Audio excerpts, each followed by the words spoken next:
किस तरफ से जाएंगे?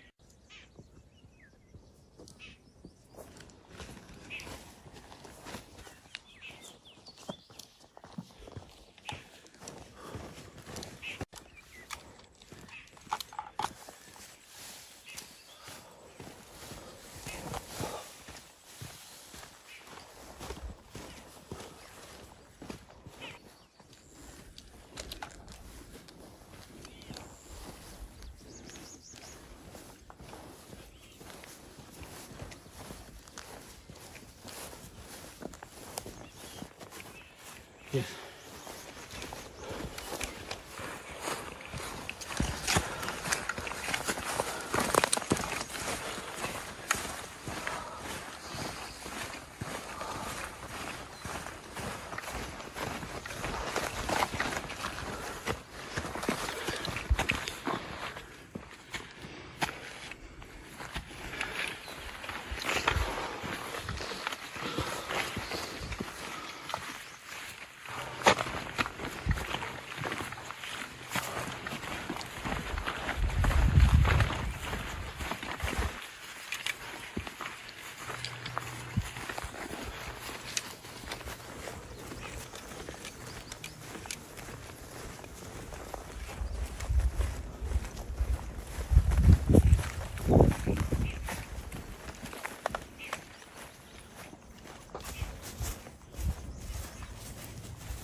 ना बहुत सारे लोग कहते कि हम अगर इंडिया से जंग हुई तो हम तैयार हैं।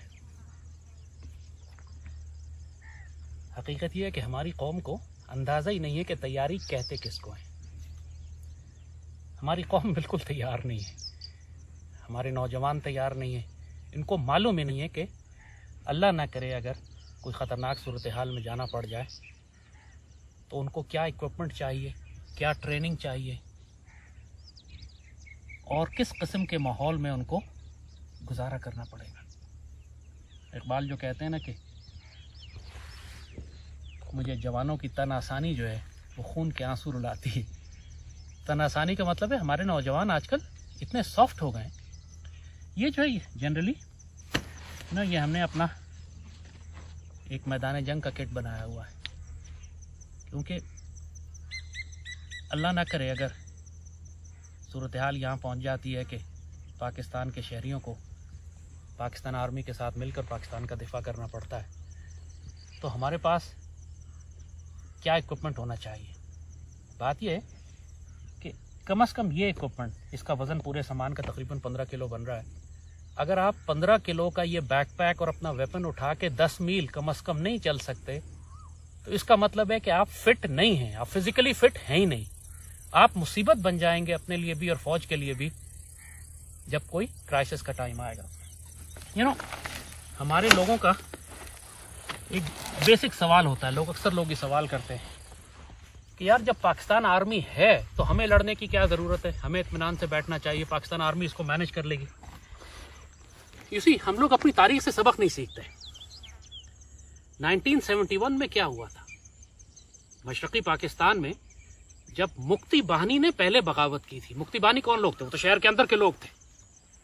जब मुक्ति बानी ने बगावत की तो पाकिस्तान आर्मी की पुश्त गैर महफूज हो गई थी, और गैर महफूज पुश्त होने की वजह से आर्मी को जब इंटरनल सिक्योरिटी ड्यूटीज पे जंग करनी पड़ी तो आप सरहदों को नहीं देख सके, और दुश्मन जब बाहर से आया तो चंद ही दिनों के अंदर ईस्ट पाकिस्तान सरेंडर हो गया।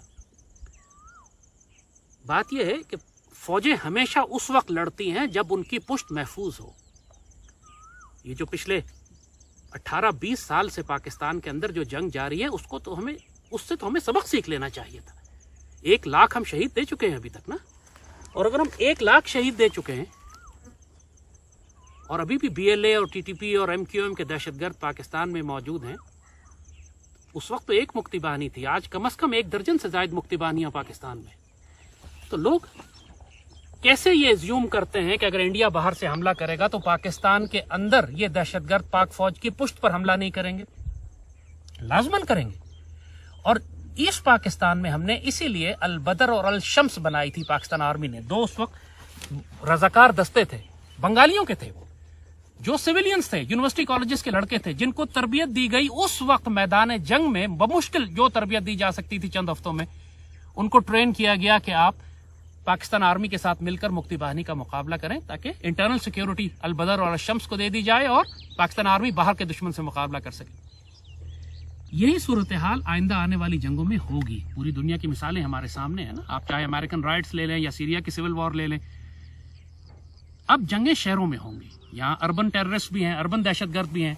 आप देखते हैं कराची में रेंजर्स पे आर्मी पे हमले होते हैं, वजीरिस्तान में होते हैं, बलूचिस्तान में होते हैं, खुद पाकिस्तान के अंदर हमारी मुसल्लह अफवाज पर हमले हो रहे हैं ना। तो ये कैसे लोग इज्यूम कर लेते हैं कि आज हमको पाकिस्तान के नौजवानों को जो पाक फौज के साथ खड़े होकर पाकिस्तान का दिफा करना चाहते हैं, उनको तरबियत की जरूरत नहीं है। दुनिया के सारे मुल्क क्यों तरबियत देते हैं अपने नौजवानों को? टर्की में 2 साल कंपल्सरी मिलिट्री सर्विस है, ईरान में 2 साल कंपल्सरी मिलिट्री सर्विस है, इंडिया कर रहा है कंपल्सरी मिलिट्री सर्विस अपने नौजवानों के लिए। हम लोगों ने 1999 में नेशनल कैडेट कोर खत्म कर दी थी। जब मैं कॉलेज में था 1980-81 में, तो हम लोगों ने पूरी पाकिस्तान आर्मी के साथ मिलकर 2 साल ट्रेनिंग की थी। हमें परेड करनी आती थी, हमें डिसिप्लिन, बेसिक डिसिप्लिन हमें सिखाया गया था। हमें उस वक्त के जो वेपन्स थे, even light machine gun LMG का इस्तेमाल भी हमें आता था। M1A1 एक सेमी ऑटोमेटिक राइफल हमें दी गई थी ट्रेनिंग के लिए, उस जमाने के लिहाज से बड़ी जबरदस्त थी। तो बात यही है कि हमारे नौजवान ना फिजिकली फिट हैं। आजकल के शहरी नौजवान तो ये इतना फिजिकल फिट नहीं है कि इस तरह का 20 किलो का इक्विपमेंट उठा के 10 मील चल सके। कर सकता है कि कॉलेज यूनिवर्सिटी के लड़के शायद ही कोई कर सके, और ना उनके पास इक्विपमेंट है। लोग कहते हैं कि लाइसेंस नहीं मिल रहा है, वेपन हम नहीं ले सकते। अल्लाह के बंदे, वेपन के अलावा भी 1000 चीजें होती हैं लेने के लिए जो आप बगैर लाइसेंस के ले सकते हैं। क्या टोपी लेने में या दस्ताना खरीदने में या बैकपैक लेने के लिए कौन सा लाइसेंस चाहिए आपको? कम से कम अपना किट तो तैयार रखो। जब आप सीरियस हैं कि पाकिस्तान आर्मी के साथ मिलकर गजवा हिंद में या दुश्मनों के खिलाफ आपको अगर जरूरत पड़ी तो अपने जान भी कुर्बान करेंगे, जो हर पाकिस्तानी करता है। कौन सा पाकिस्तानी है जो इनकार करेगा इस बात से? जब हम हर चीज के लिए तैयार हैं तो फिर अपना सामान क्यों नहीं जमा करते?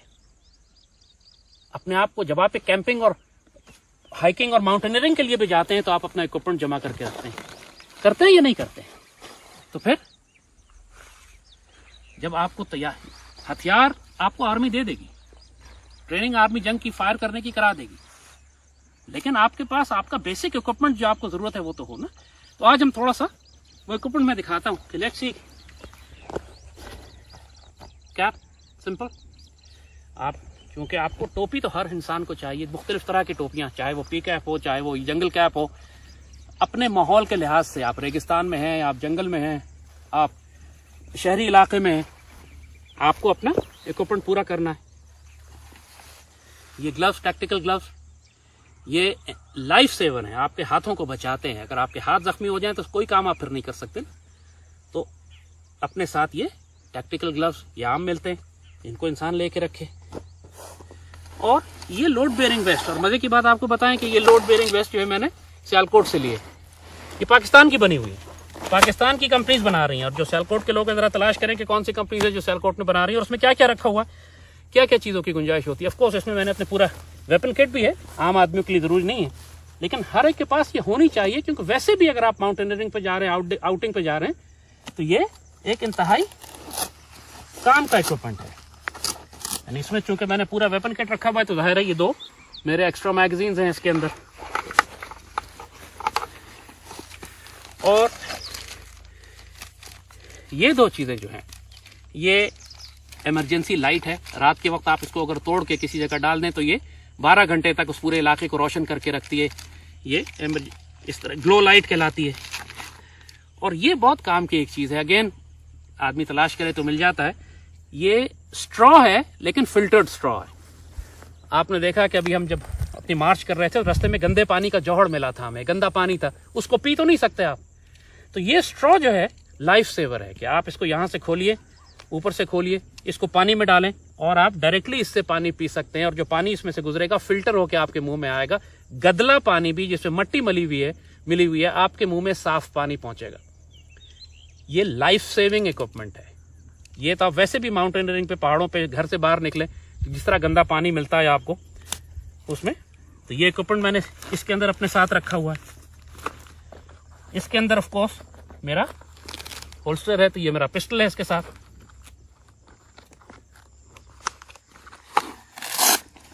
इसके अंदर मेरे पिस्टल का ये एक्स्ट्रा मैगजीन है। इसके अंदर मेरी टॉर्च है फॉर द इमरजेंसी पर्पसेस। हर आपके पास लाजमन एक टॉर्च होनी चाहिए हर वक्त। इसमें मेरा एक्स्ट्रा मैगजीन है पिस्टल का। इसमें मेरे पिस्टल का एक्स्ट्रा मैगजीन है। और इसके अंदर मल्टी टूल है। इसके अंदर छोटा सा आप अगर देखें तो ये एक टूल है जिसमें प्लास भी है, स्क्रू ड्राइवर्स भी हैं, मुख्तलिफ तरह के, आरी रेती भी है। बड़े काम का टूल होता है, 1000 काम करने पड़ते हैं आपको अपने, चाहे गन का पेच टाइट करना पड़े या कोई चीज़ आपकी ख़राब हो जाए, फंस जाए, वो सब। ये एक मल्टी टूल आपके पास। इसके अंदर भी छोटी सी टॉर्च भी लगी हुई है। और ये इसके अंदर फायर स्टार्टर है, यानी अगर आपने आग जलानी है तो आप अपने खंजर से इसको आप अगर रगड़ेंगे तो ये चिंगारी निकलेगी और आप उससे आग जला सकते हैं। तो ये एक बेसिक टूल आपके पास है। तो ये आप देखें कि जो लोड बेयरिंग वेस्ट है इसमें इतनी जेबें होती हैं कि ये एक अगेन छोटा सा फेस मास्क है, या आपने अगर ये पैराकॉर्ड ब्रेसलेट है, यानी ये डोरी होती है, अल्लाह ना करे कोई इमरजेंसी पड़े तो आप इसको खोल के बहुत लंबी रस्सी बना सकते हैं और उस रस्सी से आप मछली पकड़ सकते हैं, आप तीर कमान बना सकते हैं, आप अपना शामिया खेमा टेंट बांधने के लिए, शेल्टर बांधने के लिए, जिस तरह इसको अगर मैं बांध दूं दरख्तों के दरमियान में तो ये मेरे लिए शेड बन जाएगा बारिश पानी से बचने के लिए। तो ये सारे कामों के लिए छोटी सी एक रस्सी होती है। ये कुछ इसमें मैंने एक्स्ट्रा बैटरी सेल रखे हुए हैं। जिस किस्म का इक्विपमेंट ज़ाहिर है, जब टॉर्च है मेरे पास तो मुझे उसके एक्स्ट्रा बैटरी सेल्स चाहिए, क्योंकि आप अगर कम से कम एक आदमी के पास इतना सर्वाइवल होना चाहिए कि आप 2-3 दिन आप आउटडोर में फील्ड में गुजारा कर सकें बगैर सप्लाईज लिए हुए पीछे से। तो उसके लिए आपके पास एक्स्ट्रा बैटरी सेल्स भी होने ज़रूरी हैं। सो यू कैन सी कि इस छोटे से नाउ यू नो कि जो LBV मैंने पहनी हुई थी इसके अंदर क्या क्या चीज़ें थी। So now that part is done. Let's open the backpack. असल सरप्राइज तो इसके अंदर है क्या चीज़ें छुपा के रखी हुई है। ये पूरा एक जादुई पटारा है। Let's start from the top. ऊपर से देखें इसमें क्या क्या है।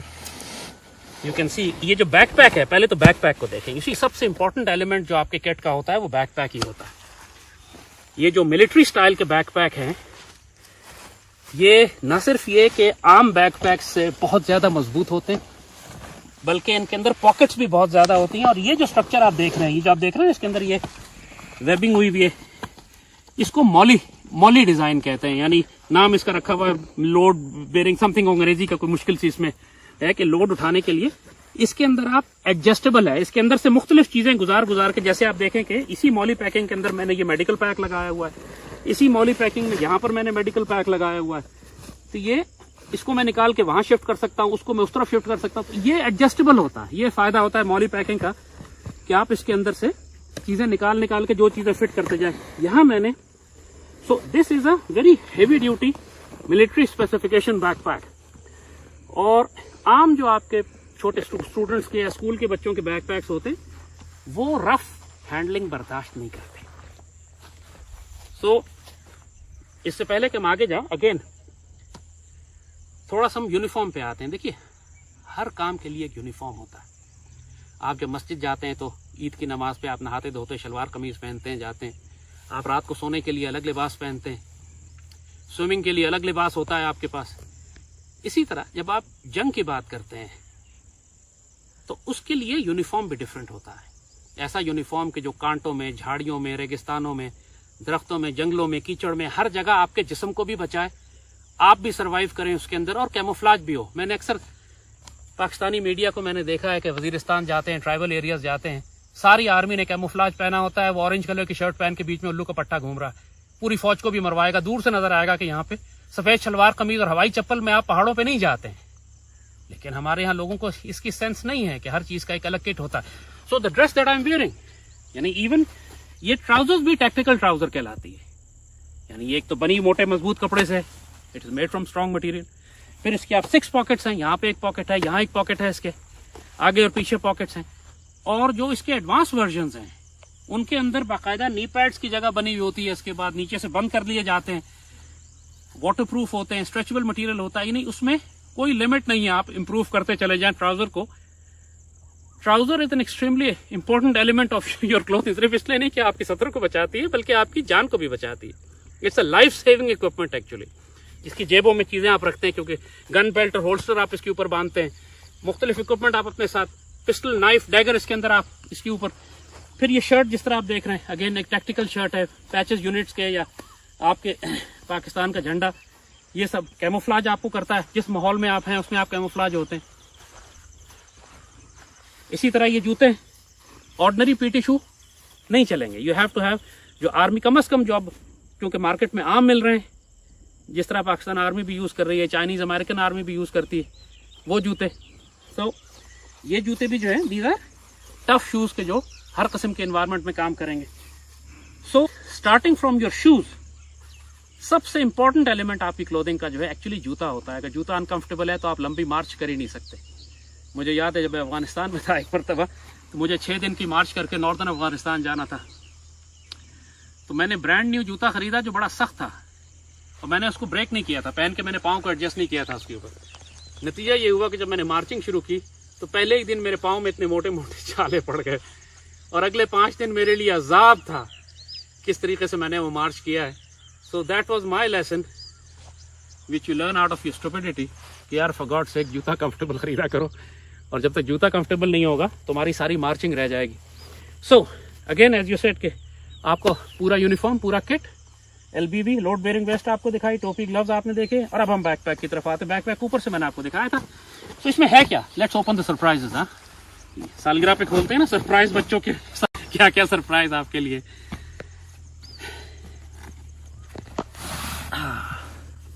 फर्स्ट ये एक क्या है, ये कुल्हाड़ा। ये एक कुल्हाड़ा है, काफ से कुल्हाड़ा, और ये बहुत तेज कुल्हाड़ा है ये, लिहाजा इसको बहुत एहतियात के साथ ठीक है ना। मुझे पता था कि मैं काटूंगा अपने आप को, कि हमेशा कोई ना कोई हरकत मैं करता ज़रूर हूँ ना। आप जब भी आउटडोर में होंगे आपको लकड़ियाँ काटनी पड़ेंगी। लकड़ियाँ काटने के लिए एक था लकड़हारा, तो आपको लकड़हारा बनना पड़ेगा कभी कभी, तो जिसके लिए।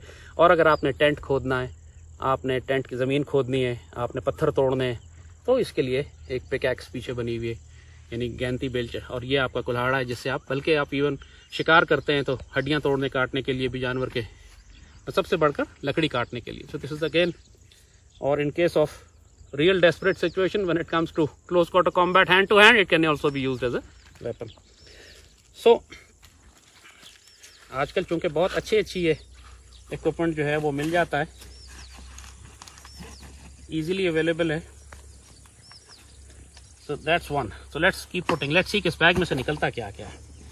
ये दूसरा जो है, this is my medical pack. ये है तो वैसे ही अमेरिकन आर्मी का, किसी अमरीकी को मार के किसी तालिबान ने ला के ये पेशावर में भेज दिए थे। So I got a few of them. तो इसके ये बेसिकली अमेरिकन आर्मी वाला है। तो इसमें आपको ये दो चीज़ें बड़ी काम की हैं उसमें। एक तो ये ट्रैंकोट या ट्रैंकोट कहते हैं इसको, ये आप खून अगर बहुत ज़्यादा निकल रहा हो ना तो आप इसको बांध के कस लेते हैं यहाँ पर, उससे खून रोक देता है ये पूरी तरह। तो उस तरह अगर कुछ जिस्म से या टांग से खून बह रहा हो तो इमरजेंसी में खून रोकने के लिए ये काम आता है। और ये जो इसके अंदर होती है ये पट्टी स्पेशल है जो खून क्लॉट करती है, यानी खून बह रहा हो तो वो उसको रोक देती है। और इसमें एक दस्ताना भी होता है, थोड़ी पट्टी भी है इसके एक्स्ट्रा। तो ये एक छोटा सा मेडिकल किट है जो कि इस्तेमाल के लिए थोड़ी सी ट्रेनिंग चाहिए होती है, लेकिन it is an extremely useful equipment कि जो हर फौजी के पास होना चाहिए। इवन पाकिस्तान आर्मी भी इसको तलाश करती फिरती है, मेडिकल कोर वाले हमारे ढूंढ रहे होते हैं कहीं से ये हमें मिल जाए। और इसके बाद ये वाला मेडिकल पैक जो है ये मैंने ज़रा सिंपल वाला बनाया हुआ है। दिस इज़ दैट सिंपल कि आपने मेडिकल स्टोर से जाके मुख्तलिफ़ तरह की जो पट्टियाँ हैं खून रोकने वाली, और ऊपर आपने क्रेप बैंडेज भी है और इसके साथ दूसरी पट्टियाँ भी हैं।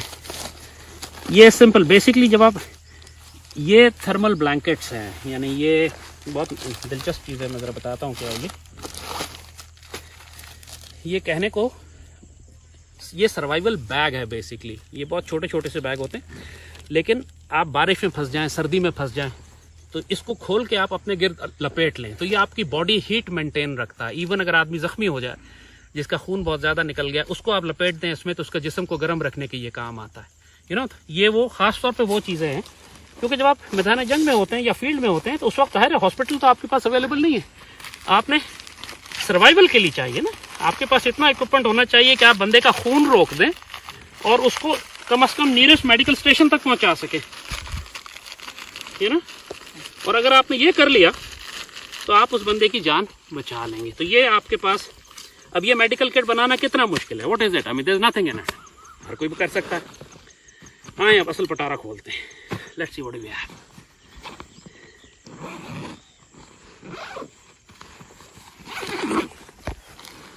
ओके, बिस्मिल्लाह।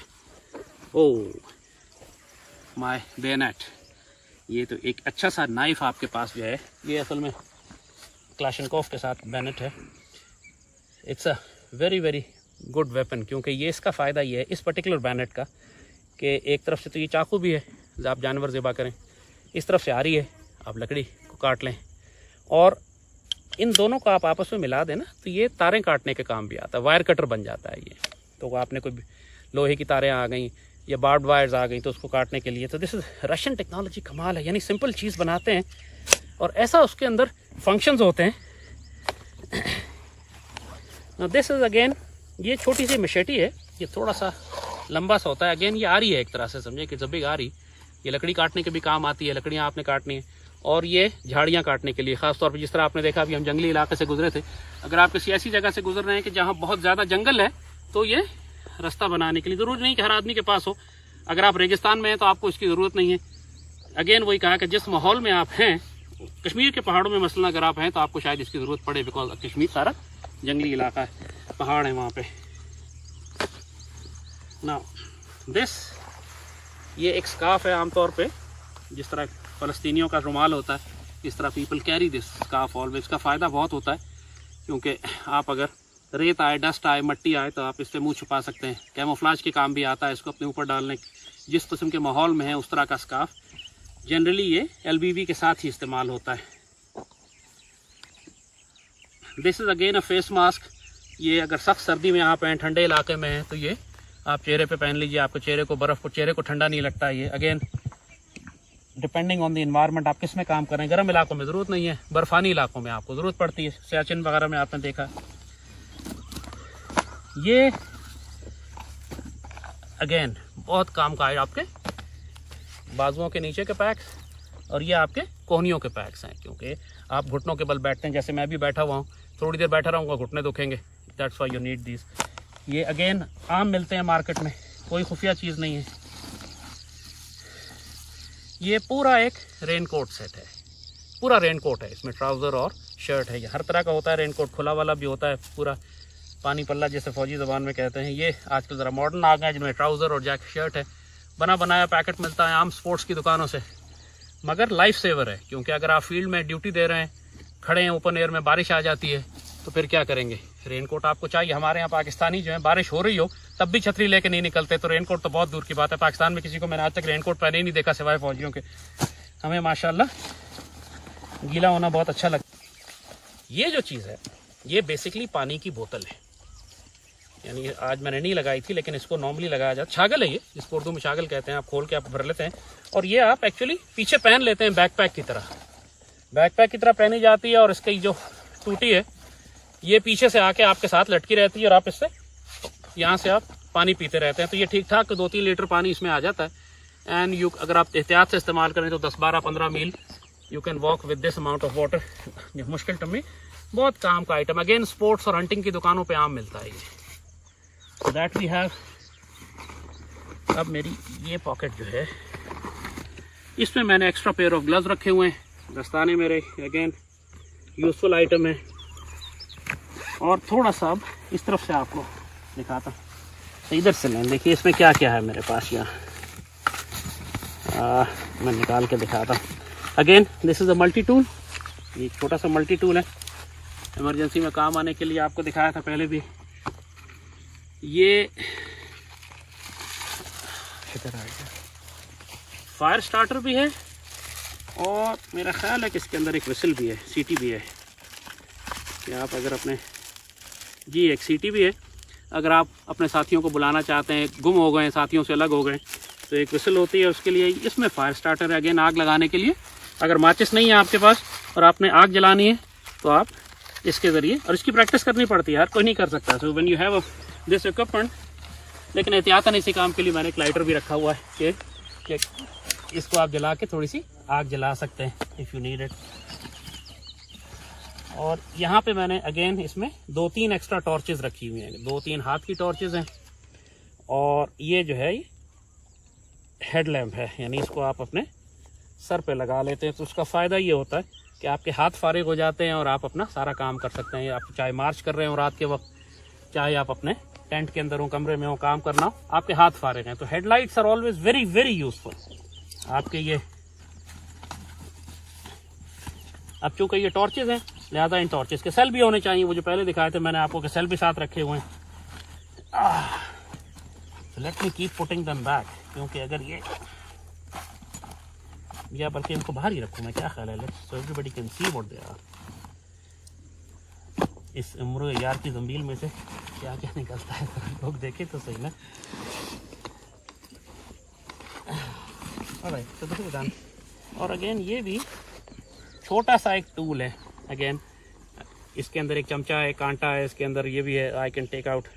खाना खाने के लिए एक स्पून भी है आपके पास और एक कांटा भी है। नखरा तो पूरा होना चाहिए जंग तो कभी भी हो सकती है तो बहरहाल, so that pocket is done. I think I R done from this side. तो बीच वाले को खोलते हैं। लेट्स सी क्या है।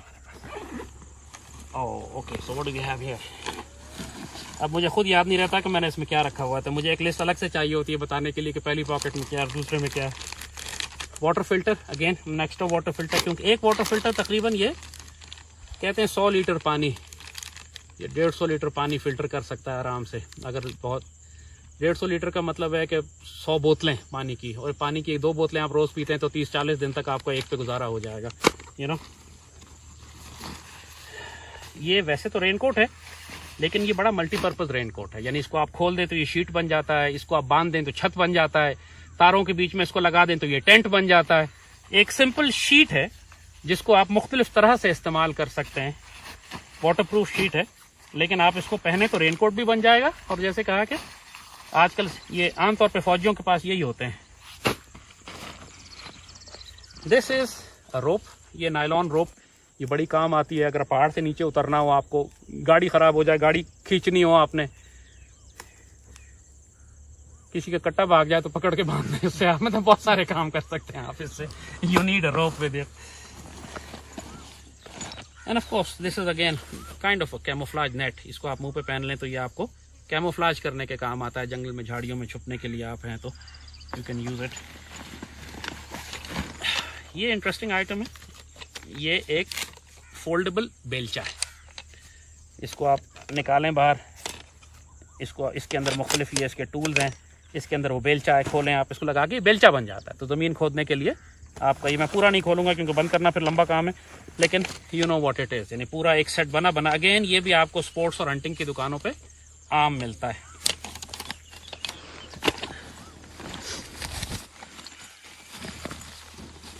ओह, अब दूरबीन के बगैर मेरा गुजारा नहीं है, मुझे हमेशा दूरबीन चाहिए तो दूर देखने के लिए। दिस इज़ है तो वैसे ये मरीन बाइनॉकुलर, ये नॉर्मली इसका फील्ड ऑफ व्यू बहुत ज़्यादा बड़ा है इसका, कहते हैं इसको मरीन बाइनॉकुलर है, शायद समुद्रों में जहाज़ों पे इस्तेमाल होती होगी, लेकिन बहरहाल मैं तो इसको फील्ड में बहुत अच्छी तरह इस्तेमाल करता हूँ। और इसके अंदर पर्टिकुलरली एक फ़ायदा ये है कि आप जिस तरफ देख रहे होते हैं आपको ये डिग्री बता देती है कि आप मशरक़ में देख रहे हैं, मगरिब में देख रहे हैं, आप शुमाल में, जनूब में, आपको डिग्रीज देती है ये। सो यू नो कि by just looking at the binocular you know कि मैं देख मशरक़ की तरफ रहा हूँ, सिंध कितनी है, कितने डिग्रीज है।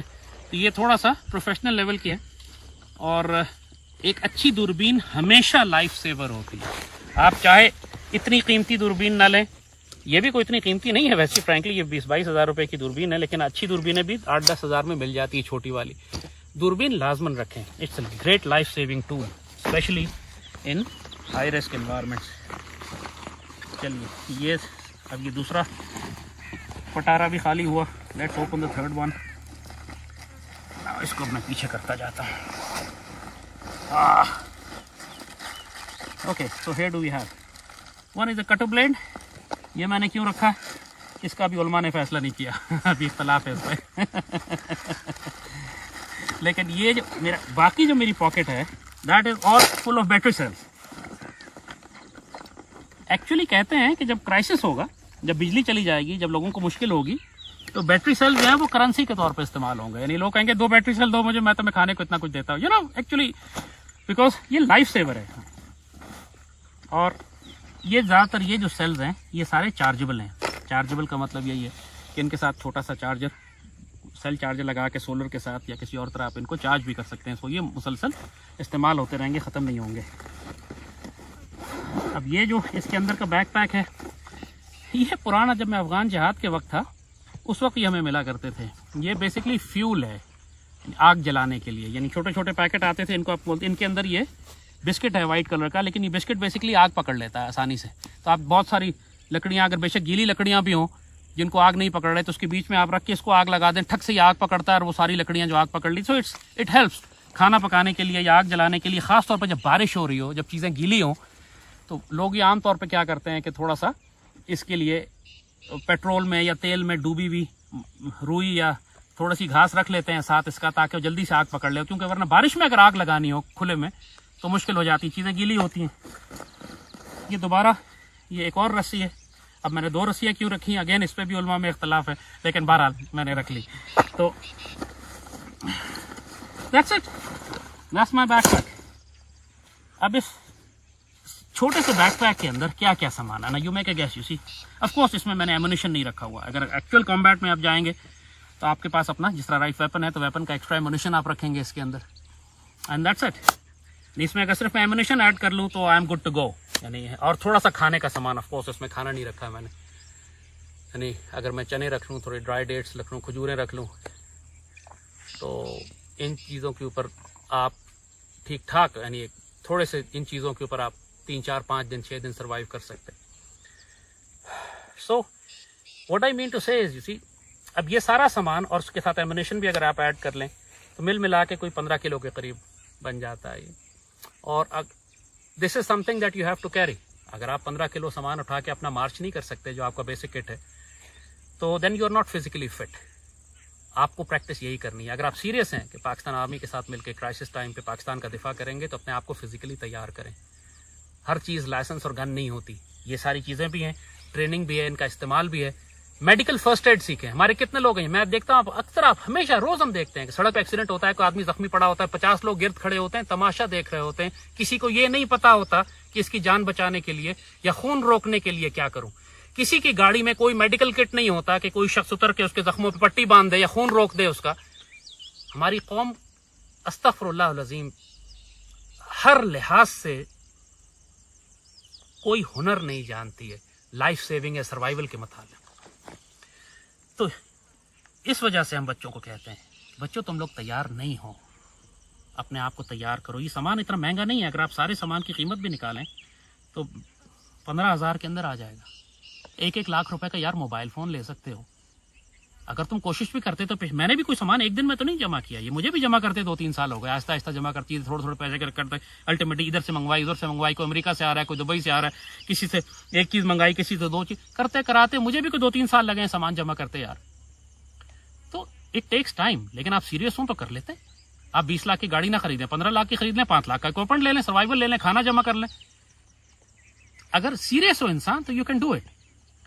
So anyway, so that was the purpose. मकसद आपको बताने का यही था कि यार आने वाला वक्त मुश्किलात का दौर है। आपने अमेरिका के हालात देख लिए हैं ना, जो कुछ ये कोरोना के बाद करने जा रहे हैं पूरी दुनिया में, ये सिर्फ जंगों की तरफ जा रहा है। मैं फॉल्स अलार्म नहीं रेज कर रहा हूँ, खौफजदा नहीं कर रहा आपको, मैं आपको मुश्किल वक्त के लिए तैयार रहने का कह रहा हूँ। आप अगर मैसेंजर को, डाकिए को गोली मार दें कि खत में कोई अच्छी खबर नहीं है, तो जहालत तो फिर आपकी हुई ना यार। अल्लाह इस पाकिस्तान का मुहाफिज हो, लेकिन सच्ची बात मैं बता रहा हूँ, हम मुश्किल वक्त की तरफ जा रहे हैं। कौम ने जो पिछली कई दहाइयों से जो हमने हिमाकतें और गलतियां की हैं, हमने जो पहले 25 साल में हिमाकतें की थी, उसकी सजा 71 में हमें लगी। यही पाकिस्तान था ना, यही आर्मी थी, यही ISI थी, यही जजेस थे, यही हुकूमत थी, यही निज़ाम था, यही ब्यूरोक्रेसी थी। नतीजा क्या हुआ? नतीजा ये हुआ, यार नतीजा क्या हुआ? पाकिस्तान टूट गया। इंशाल्लाह पाकिस्तान अभी टूटेगा नहीं, लेकिन नुकसान हम बहुत उठाएंगे, क्योंकि आज एक मुक्तिबानी नहीं है। आज हमारे पास पाकिस्तान का कोई सूबा नहीं है जहां पर एक बड़ी बगावत ना बैठी हुई हो। गिलगित बल्तिस्तान से लेकर आज़ाद कश्मीर से लेकर सरहद बलूचिस्तान, कराची, पंजाब में शायद मुसल्ला बगावत ना हो, लेकिन यहाँ पे ये जो नवाज शरीफ के हिमायती है ना, अस्तगफिरुल्लाह, सियासी जमातों के ये हिमायती, ये पाक फौज की दुश्मनी में, पाकिस्तान की दुश्मनी में इतना आगे जा चुके हैं कि ये ऐन खतरे के वक्त पाकिस्तान की पुष्ट में खंजर देंगे। नवाज शरीफ की असलियत कौन नहीं जानता, जरदारी की असलियत कौन नहीं जानता। तो that was the purpose boys, just wanted to show you this. ये इतना मुश्किल नहीं है करना। अल्लाह पाकिस्तान की हिफाजत करे, अल्लाह तुम लोगों को ग़ज़वा हिंद नसीब करे, उस फौज का हिस्सा बनाए जिसकी बिशारत सईदी रसूलुल्लाह ने अता फरमाई है, जो दिल्ली भी फतह करेगी, मुसलमानों की इज्जत और आबरू का दिफा भी करेगी, और इंशाल्लाह फिर पलट के अल-कुद्स शरीफ भी आज़ाद करवाएगी यहूदियों से। नसीबों की बात है। लोग कहते हैं ग़ज़वा हिंद तो हो चुका, यार तुम जो मर्जी नाम दो, इंडिया से जंग तो होगी तुम्हारी। और ये जो ग़ज़वा हिंद है ना, ये हर एक के लिए रहमत नहीं है। जो जालिम है उनके लिए अजाब है, उनको सज़ा लगेगी इसमें। और जो अल्लाह के बंदे नियत करके इसमें ग़ज़वा हिंद में भारत के साथ तसादुम में शरीक होंगे, वो मारे जाते हैं तो अफ़ज़लुल शुहदा में वो अपना अजर पाएंगे। बाकी तो वैसे ही मारे तो बहुत जाएंगे इसमें, और ये आप अवॉइड नहीं कर सकते। आप जितना मर्जी देर कर दे, मोदी बैठा हुआ है, तैयारी कर चुका है, चंद महीने अगर लेट भी हो जाए, कब तक कितना लेट करोगे यार। फैसला कुन मार का तो होना है, चूँकि सईदी ने फरमा दिया। एनीवेज, अल्लाह पाकिस्तान की हिफाजत करे। आप लोग अपने आप को तैयार करो। As I said, you are not ready. जज़ाकल्लाह खैर। अल्लाहुम्मा सल्लि व सल्लिम व बारिक अला सय्यिदिना मुहम्मद व अला आलिहि व सहबिहि वसल्लम। या अल्लाह हमें इजाज़त व तौफ़ीक़ अता फरमाना कि ग़ज़वा हिंद में शरीक हों और दिल्ली की फ़तह हमें नसीब हो। उस जमात में शामिल करना जो जिससे अल्लाह राज़ी और वो अल्लाह से राज़ी, और सईदी रसूलुल्लाह उस पर अपना ख़ास करम फरमाए। पाकिस्तान। ओके बॉयज़, बिस्मिल्लाह।